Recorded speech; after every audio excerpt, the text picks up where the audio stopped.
Hello bachcho, let's see this question. The total number of ways in which 5 balls of different colors can be distributed among 3 persons so that each person gets at least one ball is. Her person को एक एक ball मिला out of 5 different balls, उसके लिए हमें total number of ways find करने हैं. So the key concept used over here is, key concept which we use over here to solve this question is NCR, that is known as n factorial divided by n minus r factorial into r factorial. ये concept हम यहां पर use करके total number of ways find करने वाले हैं. So let's see how we can solve this question. Total number of balls कितनी है मेरे पास? 5 बॉल्स हैं. अब यहां पर हमारे पास सिर्फ दो ही तरह के केस बनेंगे, जब एक पर्सन को तो 1 बॉल मिले, दूसरे को भी 1 मिले और तीसरे को 3 बॉल्स मिले. और सेकंड केस क्या होगा? Case 1 and case 2. केस 2 होगा जब एक पर्सन को 1 और बाकी दो को दो बॉल मिले. अब इनमें नंबर ऑफ वेज हमारे चेंज हो सकते हैं, मतलब फर्स्ट पर्सन को 1, सेकंड को 3 और थर्ड को 1 मिला वापस. तो इस तरह से हमारे पास 3 अरेंजमेंट्स. इसके लिए तो अरेंजमेंट्स कितने होंगे? 3. और इसके लिए अरेंजमेंट्स होंगे 3. बट हमें फाइंड करना है टोटल नंबर ऑफ वेज. तो अब यहां पर वेज कैसे निकलेंगे वो हम यहां पर फाइंड करते हैं. तो नंबर ऑफ वेज निकालने के लिए जो हम यहां पर फॉर्मूला यूज करने वाले हैं, that is already discuss in a key concept, that is NCR. तो फर्स्ट केस के लिए मैं यहां पर अगर बात करता हूं for the case 1, that is 1, 1 and 3. तो 5 बॉल्स हैं, उसमें से एक बॉल सेलेक्ट करी तो कितनी बची? 4. अब 4 बॉल में से एक बॉल सेलेक्ट करी, फिर कितनी बची? 3. तो 3 में से कितनी सेलेक्ट कर रहा हूं? पूरी 3. तो कितने वेज हो गए? 1 इंटू 1 इंटू 3C3, सॉरी ये 5C1 की वैल्यू जो होती है वो 5 ही होती है, बिकॉज NCR में जब R इक्वल टू 1 होता है तो उसकी वैल्यू n ही आती है. यहां पर ये दोनों वैल्यू हमारी क्या हो जाएगी? दैट इज 5 और 4.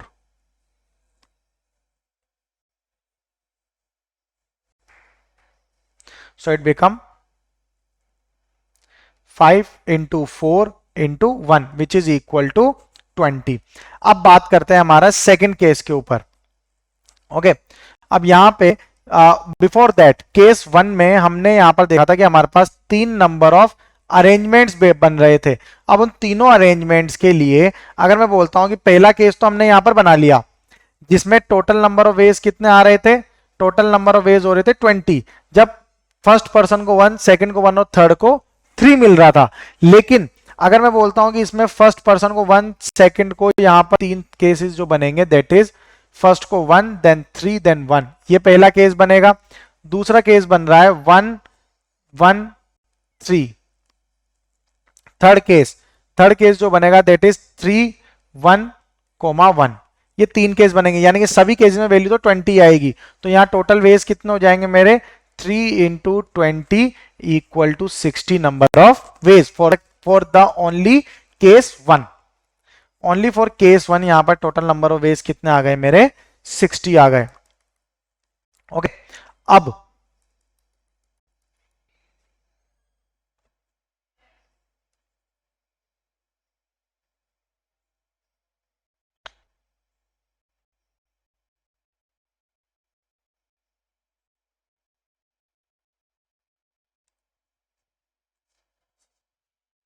Now for case 2. अब केस 2 के लिए अगर हम बात करते हैं तो केस 2 में हमारे पास क्या केस है? जब एक पर्सन को 1, बाकी दो को 2, 2 मिलेगा, तब हमारे पास नंबर ऑफ बॉल्स कितनी है? 5. 5 में से पहले 1 सेलेक्ट कर रहे हैं, फिर कितनी बची? 4. 4 में से कितनी सेलेक्ट कर रहे हैं? 2. फिर कितनी बची हमारे पास? 4 माइनस 2 यानी कि 2. तो 2 में से कितनी सेलेक्ट कर रहा हूं? 2 ओनली. तो इसमें कितने वेज आई? 5C1 यानी कि 5. 4C2 की वैल्यू होगी 3 और 2C2 होता है 1. तो 5 इंटू 3, सॉरी 2C2 की वैल्यू यहाँ पे जो आएगी हमारी, दैट इज इक्वल टू 2. तो ये हो जाएगा 5 इंटू 3 15, 15 इंटू 2 30. ओके, तो यहाँ पे ये 30 आ गया. अब इसमें भी हमारे पास 3 अरेंजमेंट्स बनेंगे. कौन कौन से होंगे वो 3 अरेंजमेंट? पहला case 1, 2, 2. Second arrangement 2, 1, 2. And the third one is 1, 2, 2, 1. 2, 2, 1. ये 3 केस, यानी कि 30 into 3 which is equal to 90. So total number of arrangements या total ways अगर हम बोलें तो कितने होंगे 90 प्लस ये कितना है जो फर्स्ट केस था हमारा उसमें वैल्यू आई थी 60. सो 90 plus 60 equal to 150 ways. Okay, so final answer is total ways is 150 and according to option B is correct. Option B is correct. Okay, so I hope you understand it well. Best of luck. Thank you.